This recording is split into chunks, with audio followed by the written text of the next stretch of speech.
March 2nd, 1990, New York City. Two men are celebrating with other New York socialites at the famous Halloran House Hotel on Lexington Avenue. After the party, both the men take the elevator and go directly to their hotel room to rest. After a few minutes, they hear a loud bang on the door. A masked man enters the room and ties both men up. The robber asks for the key to the hotel safe, and when they deny his request, he fires a shot into the bed mattress to strike a clear message into their heads that he was not joking. And eventually, the two men get scared and hand over the safe box key to the robber. He quickly takes all the valuable gems and jewelry worth $4.5 million from the safe and flees the scene.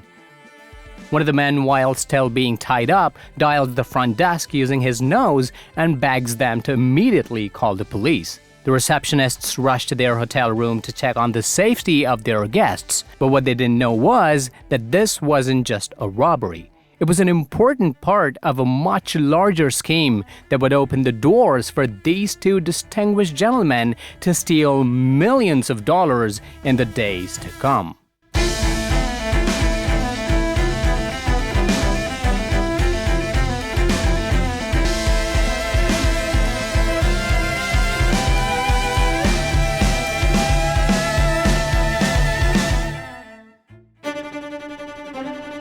Two well-dressed British men, Darius Guppy and Benedict Marsh, walked down the Heathrow International Terminal to catch a flight directly to Bogota, Colombia.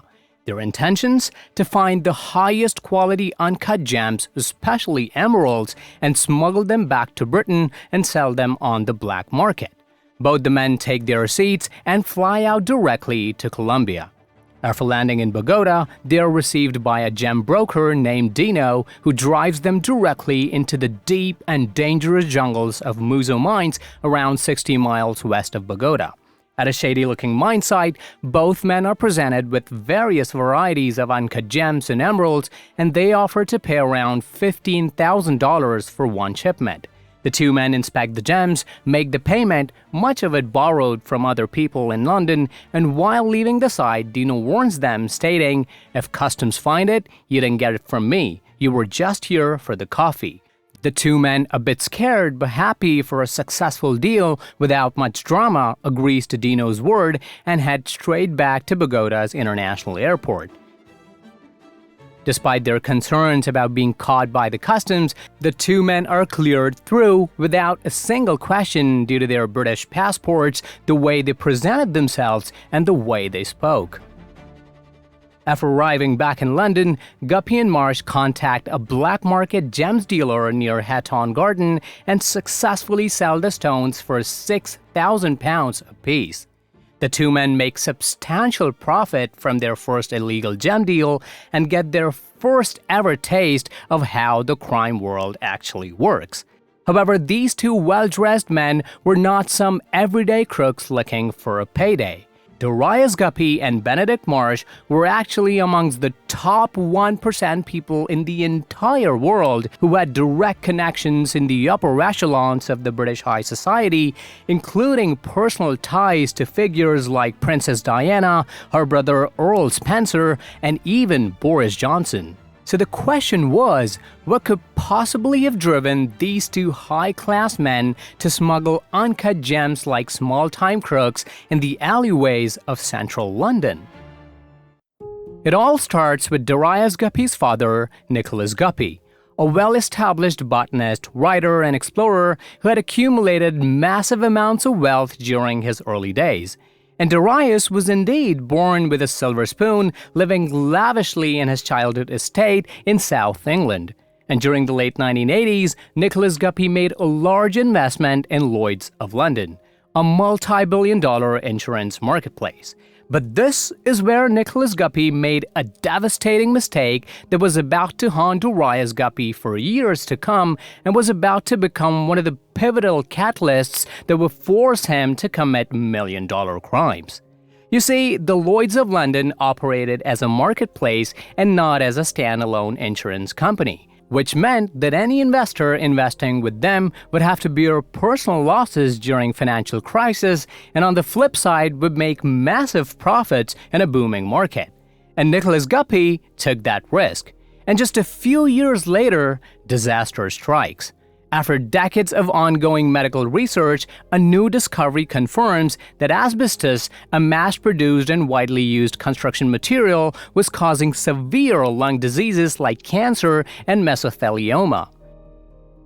As a result, hundreds and thousands of people began filing lawsuits, especially in the US, for asbestos-related diseases. The companies who were in the asbestos business and had insurance with Lloyd's of London demanded massive payouts to the claimants. But because Lloyd's of London did not bear corporate liability for the payouts, it was up to Darius's father, Nicholas, to pay a sum of over £1.3 million out of the £2.3 billion Lloyd's of London had to bear. Darius Guppy even goes to Lloyd's of London office and personally begs in front of the board members to show a little mercy towards his father, stating his entire life would be ruined. But the board members didn't even flinch. This completely shattered the entire Guppy family.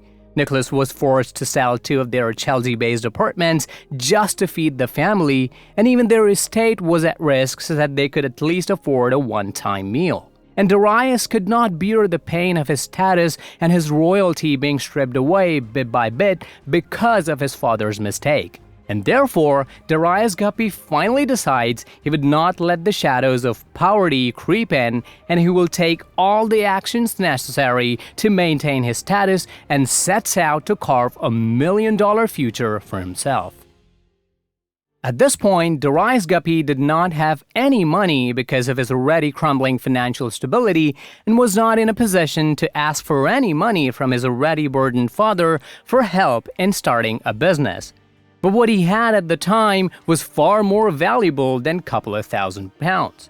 He had access, connections, the kind of doors that only opened for the top 1%.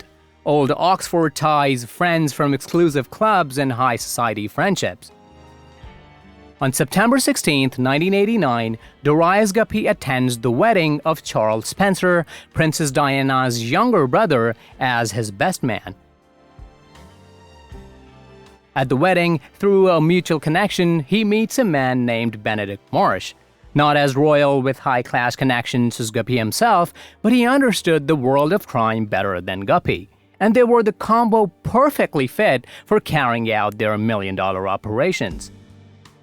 In the coming days, Marsh tells Guppy about the potential of gems and jewels industry and states that this market has one of the highest margins in the entire luxury industry because of the perceived value of gems. Most of the wealthy people buy gems on a perceived emotion of the gem's rarity and exclusivity, which would allow sellers like Guppy and Marsh to mark up the price even by 1,000%, and still the right buyer will buy the gems.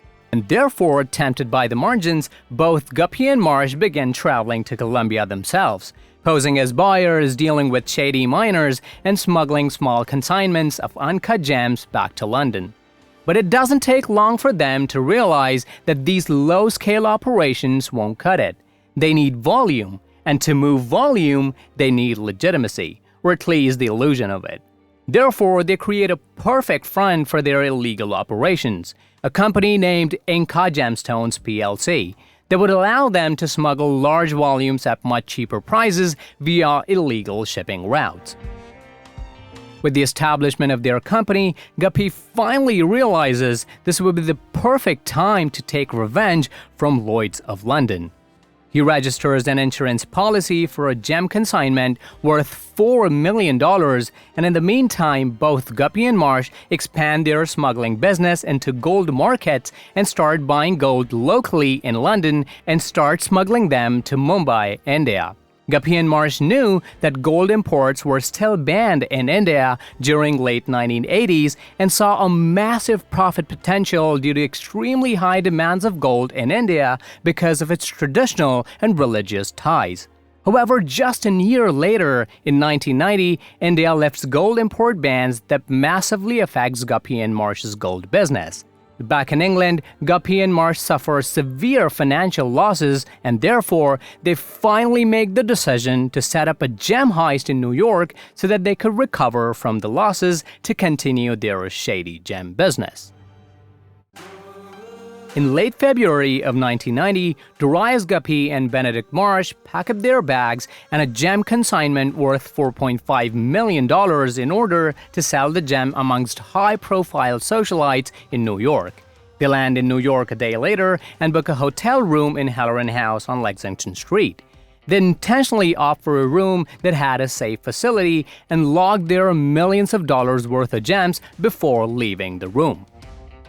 A few days later, they meet a man named Peter Risden and explain him how and when the robbery would take place to make it appear as a legitimate gem heist. After the meet, both Guppy and Marsh start interacting with various people in New York, proposing that they are about to organize a rare gem display event at Halloran House Hotel. They fabricate this fake event proposal so that when the investigation comes into action, they would have real witnesses to testify that Guppy and Marsh were in New York to sell the gems but got robbed. March 2nd, 1990, Halloran House Hotel. Darius Guppy and Benedict Marsh, after having drinks with these high-class people, leave for their hotel room.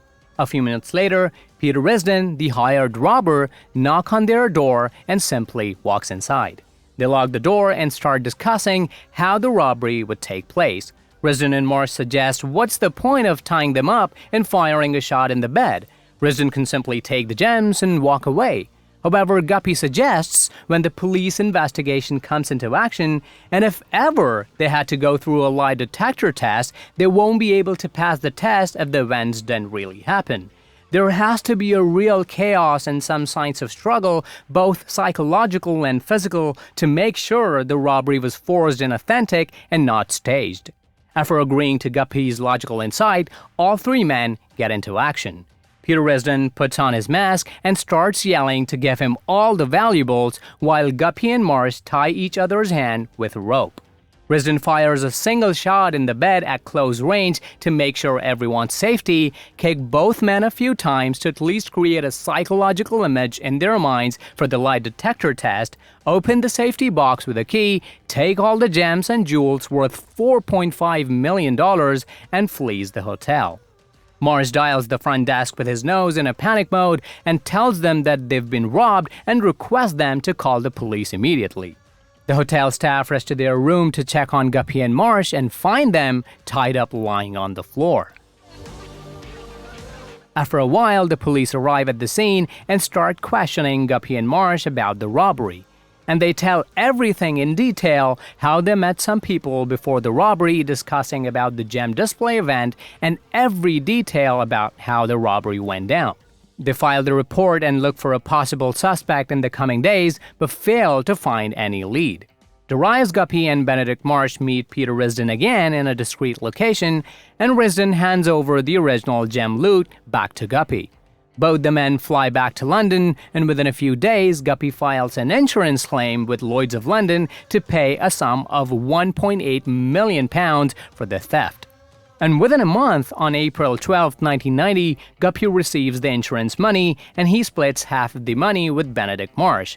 A classic insurance fraud. But they don't stop there. They take the original gem consignment back to the black market dealer in Hatton Garden and sell all the gems to make more money and erase any possible traces of the so-called robbed gems. A few days later, Peter Risden calls Guppy and asks for the agreed sum of £10,000 for staging the gem heist. However, Guppy tells Risden that they were expecting more claim from the insurance company but received a lesser amount, and therefore Peter will have to settle upon a sum of just £6,000. Because Peter was a small-time crook and did not have powerful connections like Guppy and Marsh, he agrees to Guppy's new offer. However, what Guppy and Marsh didn't know that their actions and undermining their own accomplice would ultimately catch up to them. Almost 1 year after the fake gem heist, a man is caught by the Scotland Yard for committing a gem theft from a local store in London. And the man in question was Peter Risden. The detectives tell him that he will be going to the jail for a very long time. However, Risden requests the authorities to help reduce his sentence if he tells them an interesting story about two British high-class individuals who were walking free and parting with millions of dollars after committing a fake gem robbery. And the detectives agree to Risden's request and ask him to tell everything he knows. And Risden snitches on Guppy and Marsh and tells them everything about the staged robbery and how he was hired to fake it all and then was also denied full payment from them. He also tells them that he was an old associate of Guppy and Marsh who helped them in providing false bottom cases to smuggle gold to India. However, the detectives were not completely buying Risden's story because Guppy and Marsh came from a very influential and powerful backgrounds, but they were not even in a complete denial of Risden's claim. They start digging deep into Guppy and Marsh's background and eventually find that Guppy's father had in fact lost substantial amounts of wealth in a botched financial scheme with Lloyd's of London. And Guppy's own gem company, Inca Gemstones plc, had claimed a theft insurance worth £1.8 million after a gem heist in New York just 1 year prior. They also find that India had legalized import of gold at the start of 1990, which must have jeopardized Guppy and Marsh's gold smuggling business that must have forced them to stage a fake gem heist. The dots were connecting, and they were obvious. The Scotland Yard contacts NYPD detective Raymond Burke, who was the lead investigator for this case, and tells him that the case is not solved, and it doesn't have to be because it was all fake. And everyone, including NYPD, believed that it was a true $1 million gem heist.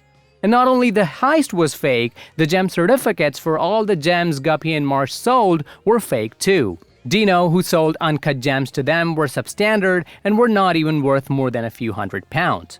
Peter Risden is brought to New York for further questioning and is asked, would he testify everything about this heist on a polygraph test and in the court? And Risden, without even hesitating, says, absolutely, let's do it. The NYPD did not take him through the lie detector, but seeing his confidence in body language, they knew he was telling the truth. The NYPD contacts Scotland Yard and tells them that Guppy and Marsh did actually stage a fake gem heist to steal more than £5 million. In July of 1991, Darius Guppy and Benedict Marsh were found guilty and were arrested for committing the crimes.